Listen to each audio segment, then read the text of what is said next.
Welcome back as we get ready for Monday night. There are other things going on in the SEC.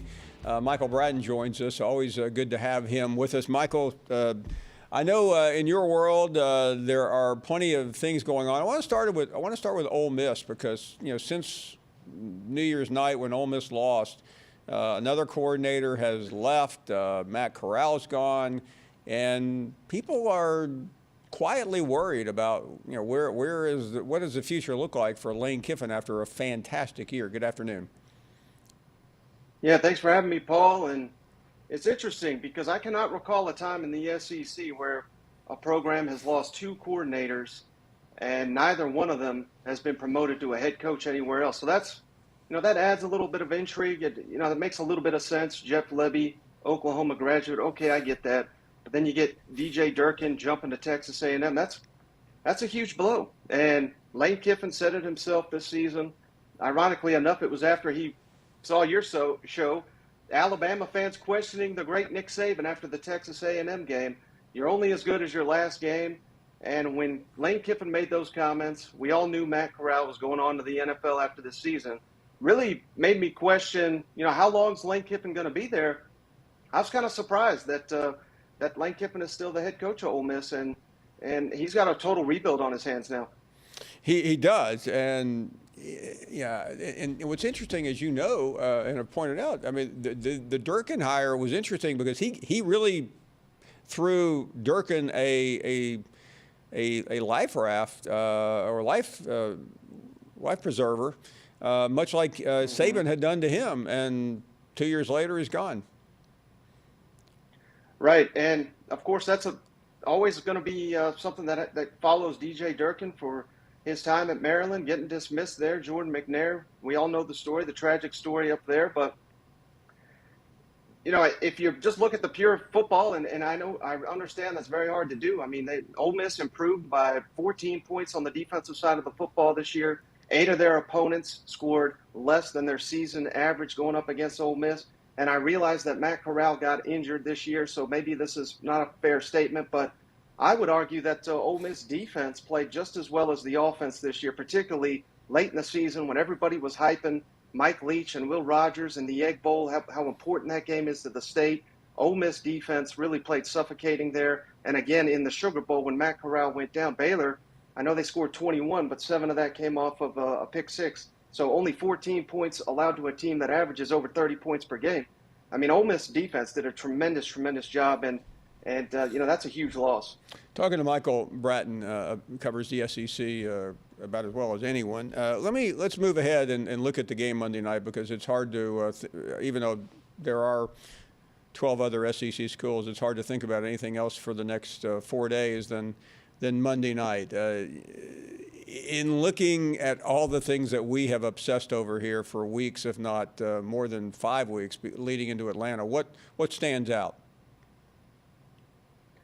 I hate to use the same line Matt just used. You kind of stole my thunder there. But for me, I understand this is very hard for people to do. We live in the moment. We just saw Alabama basically dominate Georgia in Atlanta. Even though everybody and their mother was picking Georgia to win that football game, we've all forgotten that. But if you look back at the totality of the season, I think Georgia has played significantly better football than Alabama from beginning to end. I don't want to say luck because I don't think luck had anything to do with it. I think Nick Saban and Alabama had their backs against the wall. Bryce Young played the game of his life. Can he do that again? And the pass rush, it's all going to come down to the pass rush for me because if teams like Auburn and even Cincinnati to a degree, LSU, they were able to get after Bryce Young, and that really, halted that Alabama offense. Can Georgia do that? If they can, they win the football game. If it's another shootout, I think Alabama is going to win because you can't pick Stetson Bennett to beat Bryce Young in a shootout. You just can't. Let's talk about Stetson Bennett for a second because Kirby Smart has already proven time and time again about his loyalty, and he could be proven right Monday night. But if he's not, what will the pundits be saying about Kirby Smart? Well, that's it. I mean, I just got off another interview. They asked the same question, and it's not like we can put Kirby on the hot seat because there's only 2 or 3 guys I think that Georgia could even replace Kirby Smart with, and it would be an upgrade. And that includes Nick Saban, who we know is not going to leave Alabama for Georgia. So you're just in a tough spot because he continues to rack in all this talent, but at the end of the day, he's not getting over that beast there in Tuscaloosa. Can't beat Nick Saban. And I don't know what the pitch is. If this Georgia team, which is, in my mind, and we just heard Matt Stinscombe there, the better overall team as Alabama. If they go 0-2 against this Alabama team, I think your pitch, if you're Kirby Smart, is, well, I'm going to out-survive Nick Saban as long as I'm here. He's got 30 years on me. We just got to wait him out.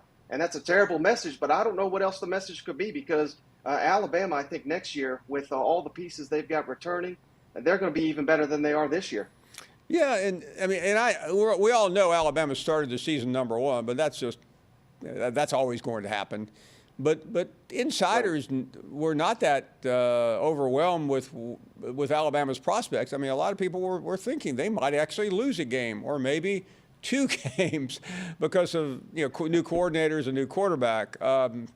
What does Georgia look like next year? And I know that's a hard question to answer with the portal being, I mean, they could end up getting the best quarterback out there, so it's a little bit difficult. But still, what are your projections for them? Well, this defense that has been so elite, I'm not too concerned. I don't think they're going to be able to stay at that status just because they were just so good this year. But they will be losing a lot of that talent to the NFL.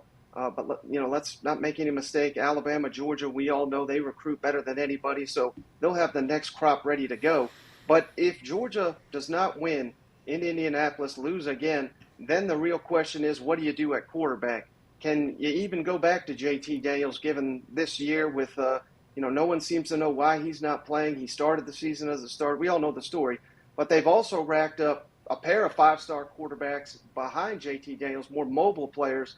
What does the offense look like? And I think the biggest question mark, can you retain Todd Monken? Because I don't think he gets enough credit given all the injuries on Georgia's offensive side of the football this year. And that offense, until the Alabama game, I mean, they were basically doing whatever they want to the rest of the country. He's done a tremendous job. But they're going to need better quarterback play. Stetson Bennett cannot get it done, and that's evident. Do they get maybe a Caleb Williams from Oklahoma? You got to think that Georgia is going to be interested in some transfer quarterbacks if they don't have confidence in this younger crop coming up. And that certainly, that rumor is out there that Caleb Williams is looking at a couple of schools in the South, several in the SEC, and one even deeper. How would you handicap what he is now going through? Well, I think the biggest thing with Caleb Williams, and this is just where we're at in college football, is the NIL. And maybe he's waiting out to see if Georgia gets blown out in a national championship game. Because if it does, I mean, how much is, we know Georgia, that they themselves cannot offer NIL, but how many of those alumni and boosters are going to be ponying up to get possibly their Joe Burrow to come to their school because that school, Georgia's under so much pressure. You cannot rely, I don't think, on the next freshman unless he's just out of this world incredible like a Bryce Young is this year for Alabama. So, man, I cannot imagine the numbers that are going to be pitched towards Caleb Williams. And that's before we even get to, I think, the biggest name potentially out there, Arch Manning, who, by all indication I'm hearing, he's leaning towards Georgia as well. So how much is he going to get potentially go to college football? That's $1 million question, literally. I'm not sure how much he needs, considering where the family he's coming from. But you are right. I mean, and I realize we're stepping on hot coals here, but I mean, what kind of money is out there right now for a player like Caleb Williams? Well, from what I understand, the Longhorns paid a guy a couple million.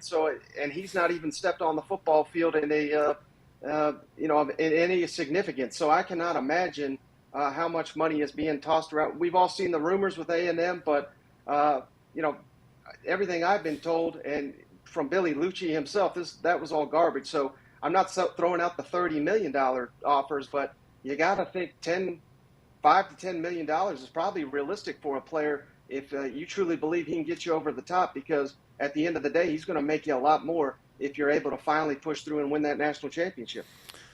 Michael, you're still a young guy, but the fact that we're having this conversation is making my head spin. I mean, it's just so weird to hear you say what you've said. Thanks so much for coming on. We'll talk to you very soon. Always good to have Michael Bratton on the phone. Yeah, 5, 10 million. We're talking about college players, in case you were thought you were watching NFL Live. This is still a college football conversation. We are coming back. More conversation about Monday night.